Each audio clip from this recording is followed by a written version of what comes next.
In the last lecture, London lost maybe a quarter of its population and burnt to the ground.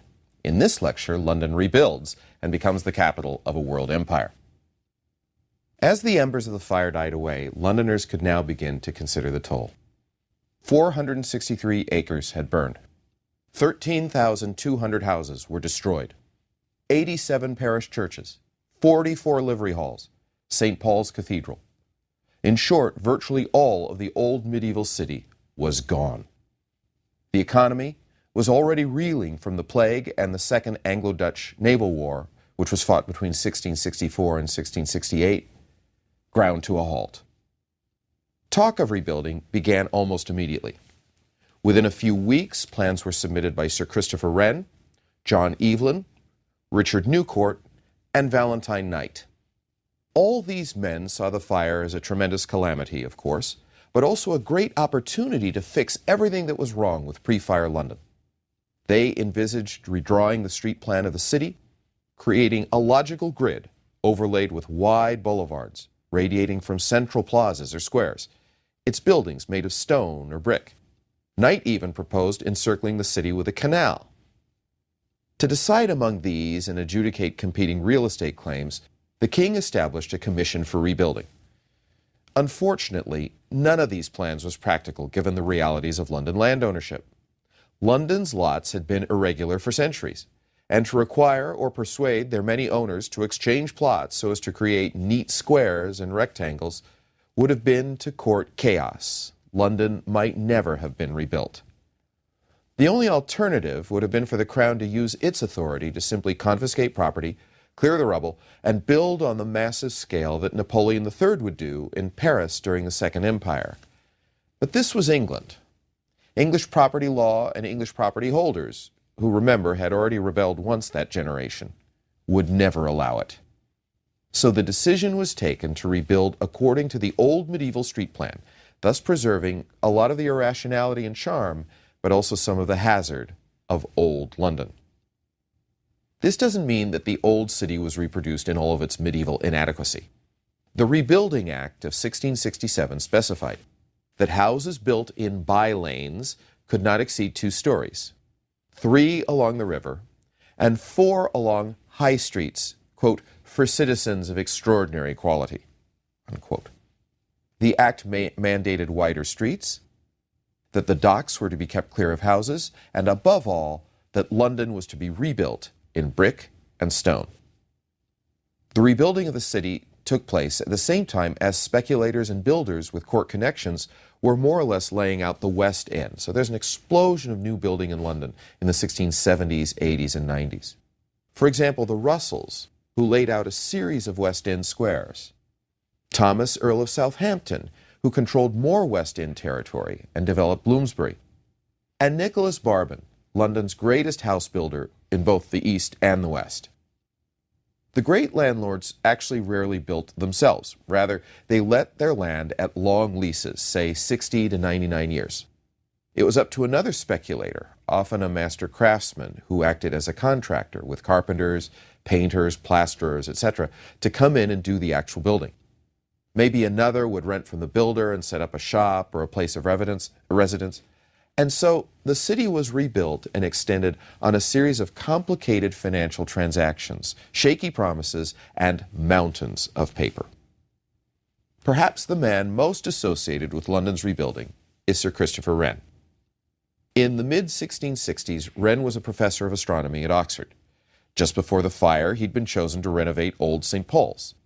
After the fire, he was put in charge of rebuilding the great public buildings necessary to keep London going.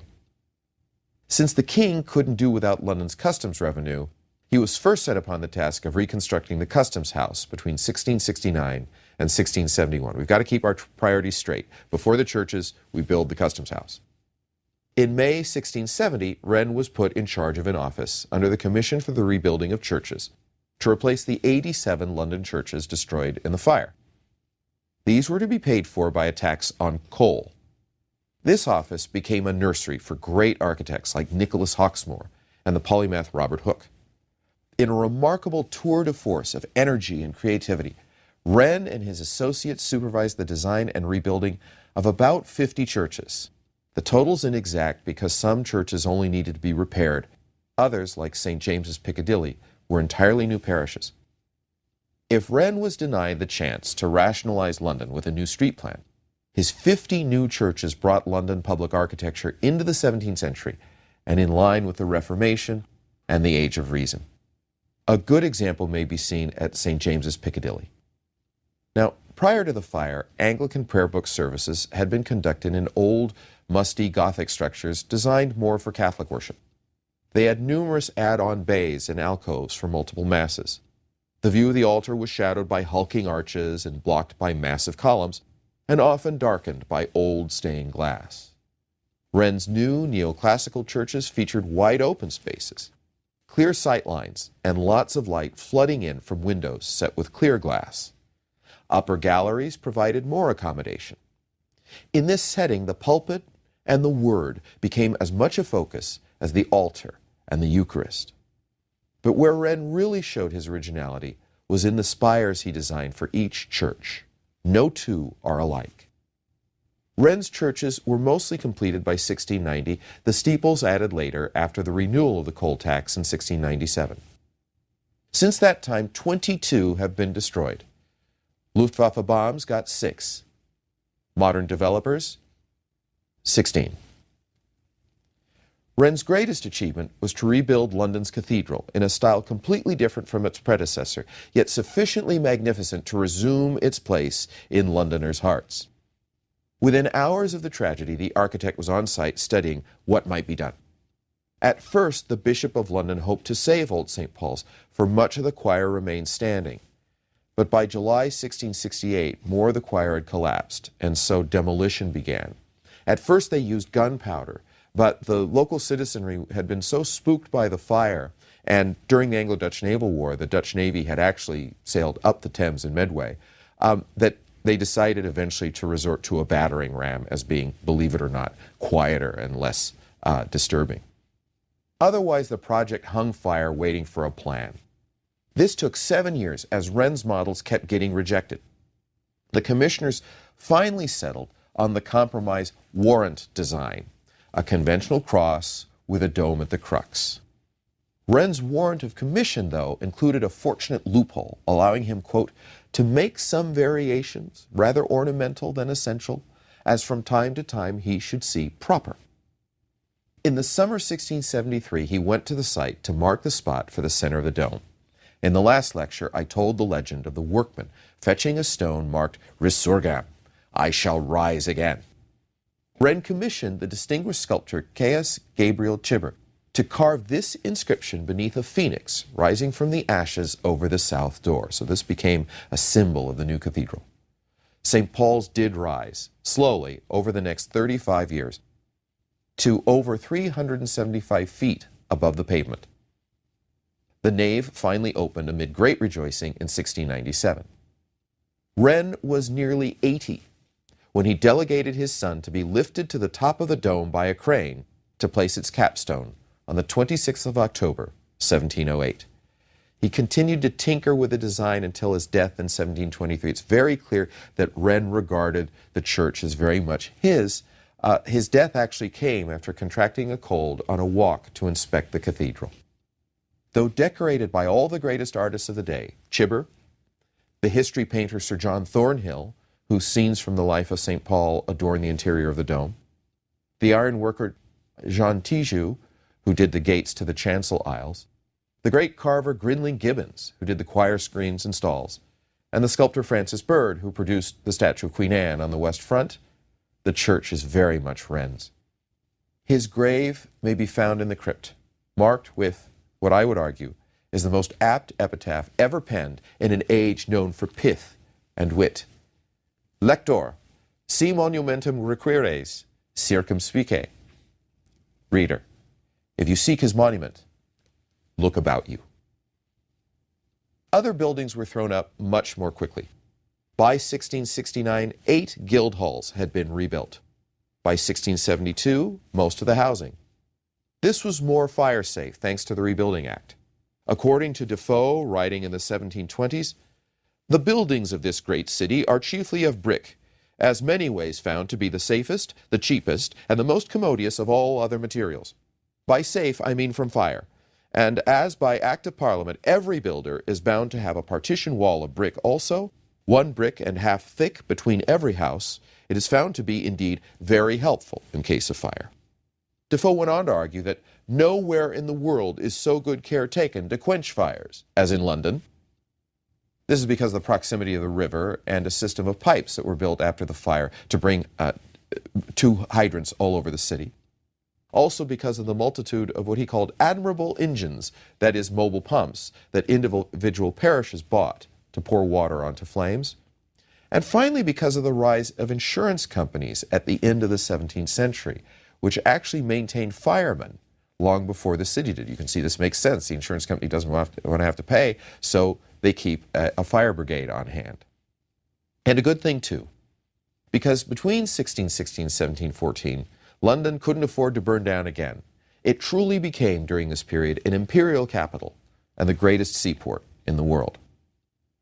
It was under the later Stuarts that the British experienced a commercial revolution.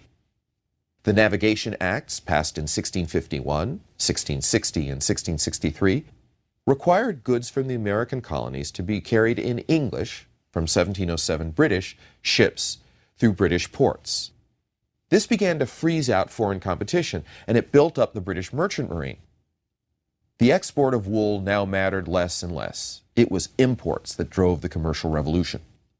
The American and West Indian colonies began to be profitable suppliers of tobacco and cotton from the southern colonies, sugar from the West Indies. Sugar was the oil of its day. It was a lucrative trade, essential to Europeans anxious to enliven their palates. Those colonies received slaves from Africa, a trade that the British also controlled. Those colonies were augmented by war. Jamaica was acquired in 1655, New York in 1664. Elsewhere, British traders penetrated and began to dominate the lucrative Levant trade to the Mediterranean. That meant Portuguese Madeira and port wine, Spanish oranges, figs and raisins, Italian olive oils and silks, Middle Eastern coffee to supply London's coffee houses, and the East India trade in silks, spices, tea, medicines, etc. The East India Company apart, these trades were becoming freer for English merchants, because Parliament started abolishing many of the old trading companies' monopolies. The result was a trade boom, expanding in total gross value from 7.9 million tons in 1663 to 69 to 14.5 million between 1721 and 24. Most of this trade enriched London merchants. In 1722-24, London handled 67% of England's exports, 87% of its re-exports, and that means sugar and that means cotton, thus making London, according to Joseph Addison, a kind of emporium for the whole earth. It was also under the later Stuarts that London experienced a political revolution, the Glorious Revolution of 1688-89. With the Restoration in 1660, city government returned to the hands of conservative royalists. This revived an old tension between royalist conservative Court of Aldermen and Lord Mayor and a Puritan or parliamentary Common Council, Common Hall, and citizenry. Those tensions might not have mattered so much if they hadn't been replicated at the national level. I need to remind you that from 1660 to 1685, England was ruled by Charles II. As we've seen, the king liked to have fun, and he presided over an entertaining and expensive court life that Pepys, for one, loved. He was also an absolutist who envied France's Louis XIV. He favored religious toleration in part because he was probably a closet Catholic, and he was a spendthrift, all of which aggravated Parliament and gave rise by the 1670s to an opposition led by Anthony Ashley Cooper, Earl of Shaftesbury. Now, in the late 1670s, Shaftesbury got an issue. After rumors of Catholic plots swept London, the big issue for the opposition was the succession. You see, Charles II had produced over a dozen illegitimate children with a veritable harem of mistresses, but he hadn't managed to produce a legitimate heir with his actual wife, Catherine of Braganza. That meant that the next heir to the throne was the king's younger brother James, Duke of York, a self-proclaimed Roman Catholic. As we saw in the aftermath of the fire, Roman Catholicism was associated in the English mind with the fires of Smithfield under Bloody Mary, the attempt of the Spanish Armada under Elizabeth, the Catholic gunpowder plot under James I, the Irish Rebellion under Charles I, the Great Fire under Charles II, and absolutism, tyranny, and persecution generally. In 1679, Shaftesbury's opposition reacted by demanding that Parliament exclude the Catholic James from the throne. Around this issue grew up the first real political party in England, the Whigs. The Whigs stood for parliamentary instead of royal sovereignty. Notice that they think that Parliament can actually change the succession. They're anti-Catholic. They tend to favor Puritan dissenters, which made them strong among the city craftsmen in Common Council. In foreign policy, they were anti-French, that's consistent with being anti-Catholic, and pro-Dutch. The Whigs took these issues to the country in 3 national elections between 1679 and 81. In the course of those elections, they developed a national organization based in London to plan electoral strategy. They met at the Green Ribbon Club, which itself met in the King's Head Tavern in Chancery Lane. So this is the party headquarters. Like John Pym before him, before the Civil War, Shaftesbury exploited the anti-popery of the London crowd, organizing mass demonstrations egged on by Puritan preachers. For example, on the 17th of November, 1679, 150,000 people, maybe 1/3 of the population of the city if this estimate is accurate, and I've got my doubts, marched to commemorate Queen Elizabeth's Accession Day. And of course, this is a great Protestant holiday, isn't it? It's the end of Bloody Mary. Whig London also responded with a massive petitioning campaign that was technically illegal. But the mobile vulgaris, it was this period that gave us the term mob, could not be stopped. They also held feasts at sympathetic guild halls to celebrate their leaders and ideals. And they elected Whig sheriffs. That's crucial, because sheriffs impaneled juries. This helps to explain why so many Catholics went to the block for their supposed role in fostering a fictitious popish plot, it never happened, to assassinate Charles and place James on the throne. By 1681, a reaction was developing in the city and the country at large. For one thing, it was clear that there was no popish plot. Loyalist citizens who opposed exclusion abhorred the constant round of Whig petitions and feasts. These abhorrers became another political party, the Tories. The Tories supported hereditary succession, and so they opposed exclusion of James as a violation of divine right. In other words, they thought that God picked kings, that Parliament couldn't alter the succession. Tories favored royal power over parliamentary power. They hated dissenters. They remembered that dissenters, Puritans, had killed the last king, Charles I. They allied with the French over the Dutch. They claimed to decry Whig appeals to popularity. They thought that these big demonstrations were vulgar. Yet they organized their own feasts at which the king and the Duke of York were toasted, and their own public demonstrations at which Jack Presbyter, a Puritan, might be burnt. So there never was a single London mob, but Whig and Tory variations thereof. By 1682, the country was beginning to suspect that there was no popish plot, and Charles II played his cards very well, flattering Tory city companies by attending their banquets in their guild halls. He and the Tory Lord Mayor felt strong enough to simply ignore the wishes of a largely Whig electorate and simply choose Tory sheriffs. They ignored the election. The city's new, uniformly Tory administration was able to steer city loans into royal coffers. The king neutralized the Whig mob by convening his next parliament, actually his last parliament in 1681, in Oxford, the most safely royalist city in England. You can call a parliament anywhere. It doesn't have to meet in London. Finally, Charles demanded the surrender of the city charter. This is the document that lays out all the rights of London. This allowed him to redraw it to his liking. He gerrymandered the new electorate so as to produce a Tory majority, and so a compliant Tory government in the city. In other words, Charles II succeeded where his father and so many previous kings had failed. He beat the City of London. For once the king, not his capital, had won. Unfortunately for the cause of Stuart absolutism, Charles II died in 1685 and was succeeded by his stupid brother James II. James gradually, but steadily, alarmed and alienated his Tory base, threatening their privileged position. How? Well, remember, James was a Catholic, and he wanted to secure the toleration of Catholics. He thought that the way to do it was to offer toleration to dissenters, Puritans as well. That way they would gang up on the middle, the Anglican majority. This threatened the position of the majority Anglican Church, which had heretofore supported James. As always, Londoners voted with their feet and with their throats.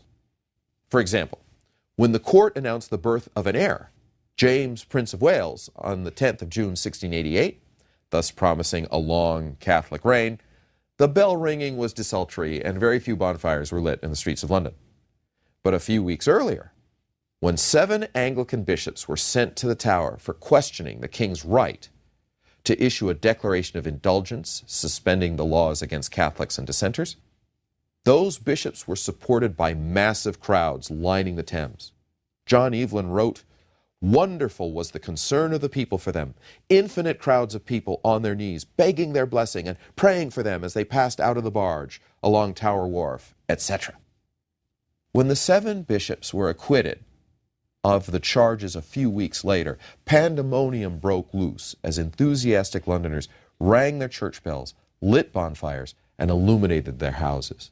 I should perhaps explain that even though James was offering a deal to dissenters, they didn't take it. They lined up with the Anglicans in defense of Protestantism against Catholicism. In the wake of these events, a number of nobles invited William, Prince of Orange, the stadtholder and chief executive of the Netherlands, husband of James's Protestant daughter Mary, and himself a staunch Protestant and opponent of Louis XIV, to invade his father-in-law's realm. William spent the summer raising loans, an army and a fleet, and finally landed on that fateful day, the 5th of November, the anniversary of the Gunpowder Plot, 1688. James, afraid of losing his capital, had restored the city's charter on the 16th of October, but it was to no avail. Sensing that he had in fact lost London, James fled on the 11th of December. On this very day, the Tory Lord Mayor died of a stroke. Whigs began to flood back into city government, and London's recorder, Sir George Treby, invited the Prince of Orange to enter the capital. Now, some kind of authority was needed. Rumors flew that James's army, full of Catholic Irish, had been disbanded and was running amok in the capital. According to Roger Maurice, there was a universal terrible alarm all over London and Westminster that they should have their throats cut by the French and by the Papists, insomuch that almost all, but soldiers and footmen, kept in their houses, locked and bolted their doors. Luminaries were set up in all windows in Great Lincoln's Fields and in other places.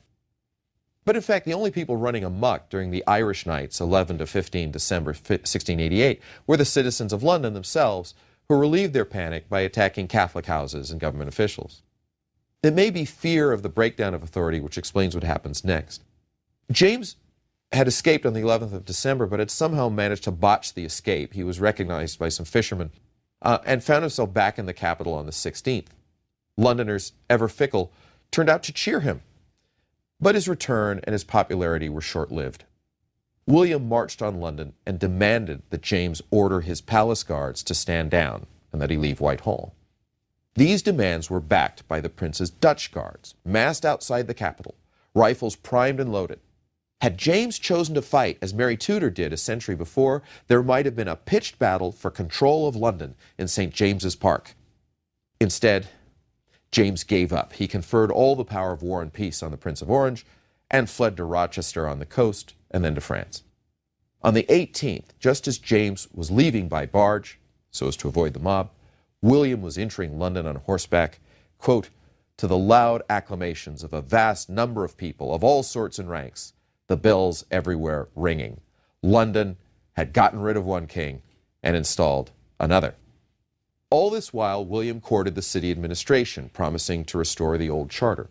The Lord Mayor and aldermen did their part by offering £200,000 for, quote, carrying on the government, unquote. This series of events came to be known as the Glorious Revolution of 1688-89. By them, England became a constitutional monarchy, for it was Parliament, not God, who conferred the crown on William and Mary on the 13th of February, 1689. Of course, London had something to do with it. Parliament also instituted a toleration for dissenters, but not Catholics. And finally, to defend the revolution against James and his ally, Louis XIV, and eventually to decide which country would dominate world affairs, England would fight the first of a series of 7 wars with France, which would last off and on from 1688 to 1815. The 9 Years' War, 1688 to 97, the War of the Spanish Succession, 1702 to 13, the War of the Austrian Succession, 1742 to 48, the 7 Years' War, 1756 to 63, the American Revolution, 1775 to 83, the French Revolutionary Wars, 1792 to 1801, and the Napoleonic Wars, 1803 to 15. This series of conflicts is sometimes known as the Second Hundred Years' War. For our purposes, the most important point about them is that they were tremendously expensive, and they led to the development of new financial instruments and techniques by London politicians and financiers. First, there was a high tax on land. Parliament also extended the excise, a sales tax on a variety of necessities like beer. Parliament also established a fully funded national debt, with the land tax earmarked to pay off the interest. This implied massive loans to the government by the London merchant community, and innovative schemes designed to get ordinary citizens to loan money, such as government annuities paying 14% interest and government lotteries. The period also saw the establishment of the Bank of England in 1694. This was initially funded by subscribers. It operated as a private bank, making loans and receiving deposits, but also as a source of loans for the government. In fact, it would soon become the government's principal lender. Since Bank of England notes were a means of exchange, it was also a sort of Federal Reserve to regulate the money supply. In the 18th century, the bank moved into a magnificent building in the financial district on Threadneedle Street, Cornhill. It has been known as the Old Lady of Threadneedle Street ever since. Now, all of these measures resulted in what my Oxford mentor, P.G.M. Dixon, called the financial revolution, and they had far-reaching effects. In the short term, the British government raised fabulous sums of money, £6 million a year in the 1690s, twice that in the next war, the War of the Spanish Succession in the 1710s. This enabled the Crown to raise and supply its armies in Europe and the Royal Navy at sea. It also kept its allies in the war with subsidies. The long-term consequences of the financial revolution were even more far-reaching. In the long run, this wealth would make Britain the greatest military power on earth. The central administration, based in London, would treble in size from about 4,000 to over 12,000 people between 1688 and 1725. The constitutional implication of all this was that since the national debt was self-perpetuating, it had to be funded annually. Since only Parliament could authorize those funds, Parliament became a regular, permanent part of government, meeting for long stretches every year since 1689. The socioeconomic importance of the financial revolution was that it made its investors, as well as government contractors, very wealthy, very fast.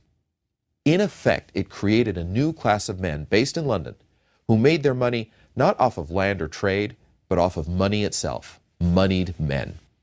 Conservatives, mostly Tory country gentlemen, saw them as parasites because they made money from war, because they made money not from land itself or even the sale of goods, but from other money, loans, from paper, government bonds and annuities, or out of thin air, credit itself.